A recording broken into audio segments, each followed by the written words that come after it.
നമ്മൾ first month apple മേടിച്ചു. Cost of apple എത്രയായിരുന്നു? 10 രൂപയായിരുന്നു. ഇനി അത് കഴിഞ്ഞ് എത്ര ആപ്പിൾ നമുക്ക് കയ്യിൽ കിട്ടി?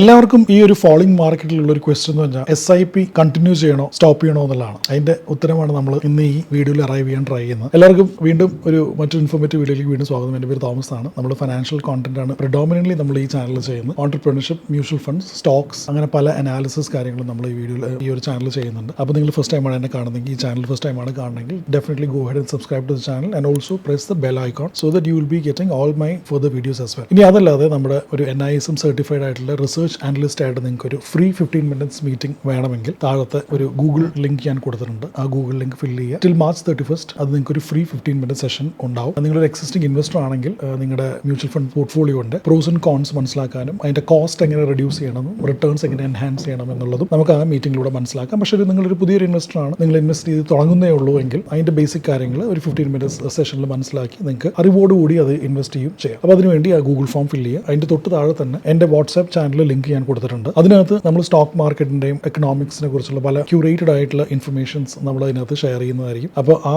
ചാനലും ഫോളോ ചെയ്യുക. അപ്പോൾ straight away let's get to the content. നമുക്ക് SIP സ്റ്റോപ്പ് ചെയ്യണോ അതോ കണ്ടിന്യൂ ചെയ്യണോ എന്ന് മനസ്സിലാക്കാം.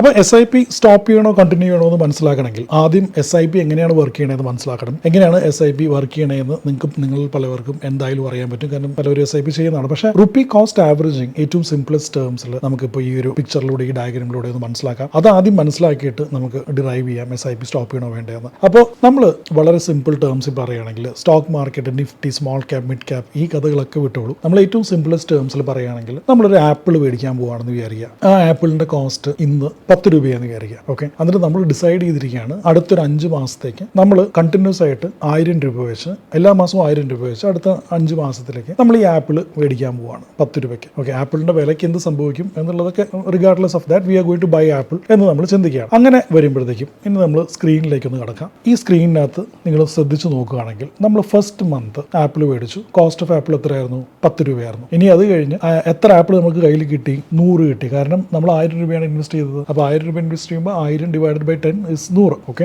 ഇനി അതുമല്ല നമ്മൾ അടുത്ത മാസത്തിലേക്ക് നമ്മൾ വന്നു. അവിടെ നമ്മൾ നോക്കിയപ്പോൾ കോസ്റ്റ് ഓഫ് ആപ്പിൾ 10 നിന്ന് 12 രൂപയായി. അപ്പോഴും നമ്മൾ 1000 രൂപ ഇൻവെസ്റ്റ് ചെയ്യാണ്. കയ്യിൽ കിട്ടിയത് 83 ആപ്പിളാണ്. 100 ആയിരുന്നു ആദ്യം, പിന്നെ 83 ആയി.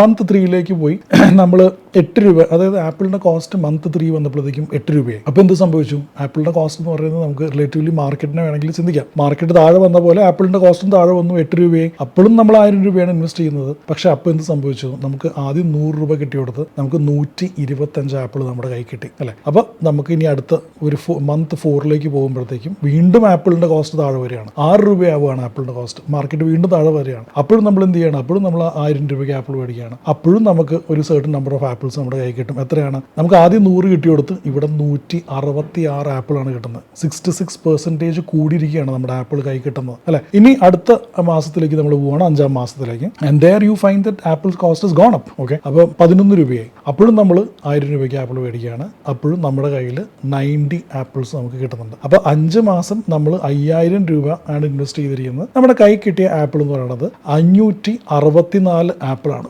വളരെ ആവറേജ് ചെയ്ത് നമ്മുടെ കൈ കിട്ടിയത് 564 ആപ്പിളാണ്. ഇതിനകത്ത് നമ്മൾ മനസ്സിലാക്കേണ്ടതെന്ന് വെച്ചാൽ നമ്മൾ 10 രൂപയ്ക്കും 12 രൂപയ്ക്കും 8 രൂപയ്ക്കും 6 രൂപയ്ക്കും 11 രൂപയ്ക്കും പല പ്രൈസിലും ആപ്പിൾ മേടിച്ചിട്ടുണ്ട്. Regardless of what happen to the market of apple. Market ചിലപ്പോൾ ആപ്പിൾ താഴെ പോവുക മുകളിൽ പോവുക നമ്മളൊന്നും നോക്കുന്നില്ല, നമ്മൾ മേടിച്ചുകൊണ്ടേയിരിക്കുകയാണ്. എന്ന് പറയുന്ന പോലെ നമ്മൾ 5000 രൂപയ്ക്ക് ആപ്പിൾ മേടിച്ചപ്പോൾ 564 ആപ്പിളാണ് നമ്മുടെ കയ്യിൽ കിട്ടിയത്. ഒരു ദിവസം നമ്മൾ രാവിലെ എണീറ്റപ്പോൾ ആപ്പിളിന്റെ പ്രൈസ് 16 രൂപയാണെന്ന് വിചാരിച്ചോ. ഓക്കെ, മാർക്കറ്റ് വീണ്ടും മുകളിലേക്ക് പോയി എന്നുള്ള ഈ 564 ആപ്പിൾ നമ്മുടെ ഉണ്ടല്ലോ, അത് ഇൻറ്റു 16 വിച്ച് ഇസ് 9024 ആണ് നമ്മുടെ ഒരു ടോട്ടൽ ആപ്പിളിൽ ഇൻവെസ്റ്റ് ചെയ്തിരിക്കുന്നത്. നമ്മുടെ ഇപ്പോഴത്തെ കറണ്ട് വാല്യൂ എന്ന് പറയുന്നത് നമ്മൾ വെറും 5000 രൂപ ഇൻവെസ്റ്റ് ചെയ്തിട്ടുള്ളൂ. ആപ്പിൾ വീണുകൊണ്ടിരിക്കുന്ന സമയത്തും നമ്മൾ മേടിച്ചു, അത് മുകളിലേക്ക് പോയ സമയത്തും മേടിച്ചു. ഇതിൻ്റെ എല്ലാ ആവറേജ് റിട്ടേൺസും കൂടി കൂട്ടിയിട്ട് നമ്മുടെ ഇപ്പോഴത്തെ ഇൻവെസ്റ്റ്മെന്റ് 5000 ആയിരുന്നെങ്കിൽ ഇപ്പോഴത്തെ വാല്യൂ എന്ന് പറയുന്നത് 9024 റുപ്പീസ് ആണ്. അപ്പം ഇതാണ് റുപ്പി കോസ്റ്റ് ആവറേജിങ് എന്ന് പറയുന്നത്. പറയുന്നത്. നമ്മൾ regardless of what happens to the price of the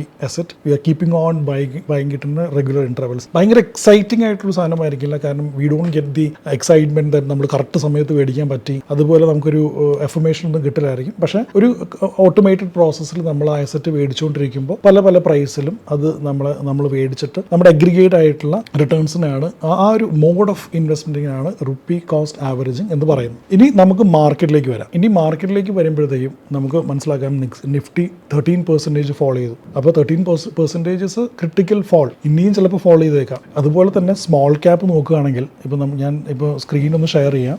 okay, ഇപ്പോൾ നമ്മൾ സ്ക്രീൻ ഷെയർ ചെയ്തിരിക്കുന്ന പോലെ small cap Nifty small cap index നോക്കുകയാണെങ്കിൽ 24% നിഫ്റ്റി സ്മോൾ ക്യാപ്പ് ഫോളോ ചെയ്തിരിക്കുന്നത്. അതേപോലെ മിഡ് ക്യാപ്പ് എന്ന് പറയുന്നത് 19% ആണ് ഫോളോ ചെയ്തിരിക്കുന്നത്. ഇനി ഗോയിങ് ഫോർവേഡ് ആർക്കെങ്കിലും പ്രിഡിക്റ്റ് ചെയ്യാൻ പറ്റുമോ എന്താണ് സംഭവിക്കുക എന്നുള്ളത്? ഇല്ല, സത്യം ഇല്ല എന്ന് തന്നെയാണ്. പക്ഷേ ഇവിടെ ക്രിട്ടിക്കൽ ആയിട്ടൊരു കാര്യം നമ്മൾ നോക്കേണ്ടത് ഇതാണ്. അതായത് ഈ PE എന്ന് പറഞ്ഞൊരു ഫാക്ടർ ഉണ്ട്, അത് പ്രൈസ് ഏർണിങ്സ് എന്ന് പറയും. അപ്പോൾ നമുക്ക് വേണമെങ്കിൽ പ്രൈസ് ഏർണിങ്സിനെ നമുക്ക് ഒരു മെഷർമെന്റ് ആയിട്ട് ട്രീറ്റ് ചെയ്യുകയാണെങ്കിൽ, അതായത് മാർക്കറ്റ് ഓവർ വാല്യൂഡ് ആണോ അണ്ടർ വാല്യൂഡ് ആണോ എന്ന് മനസ്സിലാക്കേണ്ട ഒരു മെഷർമെന്റ് ആയിട്ട് ട്രീറ്റ് ചെയ്യുകയാണെങ്കിൽ മിഡ് ക്യാപ്പിന്റെ പ്രൈസ് ഏർണിംഗ് എന്ന് പറയുന്നത് ഇപ്പോൾ 34 ആണ്. ആസ് വി സ്പീക്ക് കറണ്ട് ഡേറ്റിന്റെ പ്രൈസ് ഏർണിംഗ് നിങ്ങൾ വീഡിയോയിൽ കാണുന്ന പോലെ 34 ആണ്. പക്ഷേ മിഡ് ക്യാപ്പിന്റെ average median for the last 10 years എത്രയായിരുന്നു? 27 ആയിരുന്നു. അപ്പോൾ നമ്മൾ ഇന്നും മിഡ് ക്യാപ്പ് ഓവർ പ്രൈസ്ഡ് ആയിട്ട് നമുക്ക് മനസ്സിലാക്കാൻ പറ്റും. പക്ഷേ എൻ്റെ വേറൊരു പോയിന്റ് എന്താണെന്ന് വെച്ച് കഴിഞ്ഞാൽ സ്മോൾ ക്യാപ്പിൽ എന്താണെന്നുള്ളതാണ്. Small cap Nifty small cap 250 നോക്കുമ്പോഴത്തേക്കും നമ്മുടെ PE എന്ന് പറയുന്നത് കറണ്ട് PE 27 ആണ്. പക്ഷേ 10 yearsന്റെ median PE which is average PE എന്ന് പറയുന്നത് 29.8 ആണ്. Which we can feel the 10 years average നോക്കുമ്പോഴത്തേക്കും സ്മോൾ ക്യാപ്പ് അത്യാവശ്യം ഫോളോ ചെയ്ത് കഴിഞ്ഞു. മിഡ് ക്യാപ്പിന് കുറച്ചും കൂടി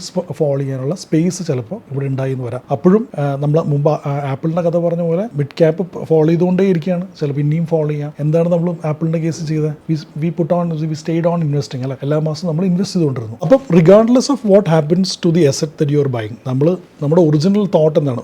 ഏറ്റവും ബിഗ്ഗസ്റ്റ് ക്വസ്റ്റ്യൻ എന്താണെന്ന് വെച്ചാൽ എന്തിനാണ് നിങ്ങൾ ഈ SIP ചെയ്തതെന്നുള്ളതാണ്. ഇപ്പോൾ നമ്മുടെ ഒരു സമയം പോക്കിന് എന്താണ് മ്യൂച്വൽ ഫണ്ട് എന്നൊക്കെ മനസ്സിലാക്കാൻ വേണ്ടി ചെയ്തൊരു SIP ആണെങ്കിൽ വേണമെങ്കിൽ നമുക്ക് സ്റ്റോപ്പ് ചെയ്യാം. ഈ ഒരു പാനിക് കാണുമ്പോഴത്തേക്കും വേണമെങ്കിൽ സ്റ്റോപ്പ് ചെയ്യാം. പക്ഷേ നമ്മൾ ഈ SIP ചെയ്തിട്ടുണ്ട് ഒരു 3 years to 5 years പെർസ്പെക്റ്റീവിൽ ഒരു ഗോൾ അച്ചീവ് ചെയ്യാനാണ്, ഒരു ലോങ് ടേം പ്രോസസ്സിന് വേണ്ടിയിട്ടാണ് നമ്മൾ ഈ SIP ചെയ്തിട്ടുണ്ടെങ്കിൽ ആപ്പിളിൻ്റെ കഥ പറഞ്ഞ പോലെ അത് തന്നെയാണ് നമ്മൾ ചെയ്യേണ്ടത്. We have to keep on investing, we have to believe in the original goal. നമ്മൾ എന്താണ് ഒറിജിനലി ബിലീവ് ചെയ്തുകൊണ്ടിരുന്നത് അത് ബിലീവ് ചെയ്യുക എന്നുള്ളതാണ്. അതെന്താണ്? ഇന്ത്യ എന്നൊരു ഹാർഡ്ലി ഒരു $3.8 trillion എക്കോണമിയാണ്. ഇൻഫ്ലേഷൻ കൊണ്ട് മാത്രം അതൊരു $7 trillion എക്കോണമിയായി മാറും. ഒരു കമ്പാരിസൺ ആണെങ്കിൽ ചൈന ഇപ്പോൾ ഓൾറെഡി ക്ലോസ് ടു $20 trillion എക്കോണമിയാണ്. അപ്പോൾ 20 trillion എവിടെ കിടക്കുന്നു? 3.8 trillion എവിടെ കിടക്കുന്നു? അപ്പോൾ ഞാൻ ഇന്ത്യ ചൈന കമ്പയർ ചെയ്തതല്ല, എന്നാലും ഇൻഫ്ലേഷൻ കൊണ്ട് മാത്രം നമ്മുടെ GDPയും നമ്മുടെ എക്കണോമിയും ഗ്രോ ചെയ്യുന്ന ഒരു സാഹചര്യത്തിൽ ഏറ്റവും കൂടുതൽ ഗ്രോ ചെയ്യുന്ന സ്റ്റോക്ക് മാർക്കറ്റ് തന്നെയായിരിക്കും. അപ്പോൾ അങ്ങനത്തെ ഒരു ഗ്രോത്ത് നമ്മൾ അടുത്തൊരു 5 years വിറ്റ്നസ് ചെയ്യാൻ പോവുകയാണെങ്കിൽ എന്തുകൊണ്ടാണ് ഇങ്ങനത്തെ ചെറിയ പാനിക്കിനെ നമ്മൾ SIP പോലത്തെ ഇൻസ്ട്രുമെന്റ് സ്റ്റോപ്പ് ചെയ്യണമെന്നുള്ളത് നമ്മളോട് തന്നെ ചോദിക്കേണ്ട ഒരു ചോദ്യമാണ്. ഇനി SIP ഒരു സിമ്പിൾ SIP മാത്രം ചെയ്യുക എന്നതിനേക്കാളും നമുക്കിവിടെ ചെയ്യാൻ പറ്റുന്നത്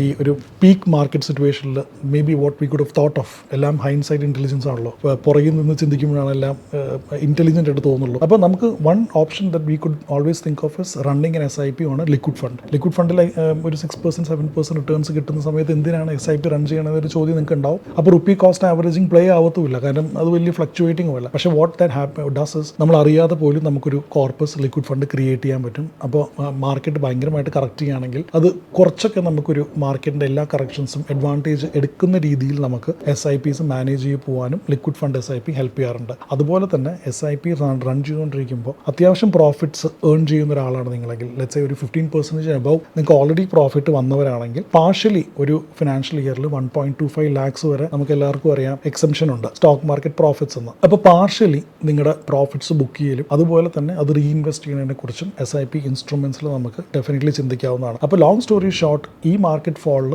നമ്മൾ SIP ഒരിക്കലും സ്റ്റോപ്പ് ചെയ്യരുത്. ഇൻഫാക്ട് നമ്മൾ SIP പറ്റുമെങ്കിൽ അഡീഷണൽ ആയിട്ടുള്ളത് ആഡ് ചെയ്യണം. അത് ഭയങ്കര വലിയ എമൗണ്ട് അല്ലെങ്കിലും ഒരു 500 rupees SIP ആണെങ്കിലും നമുക്ക് ആഡ് ചെയ്യാവുന്നേ.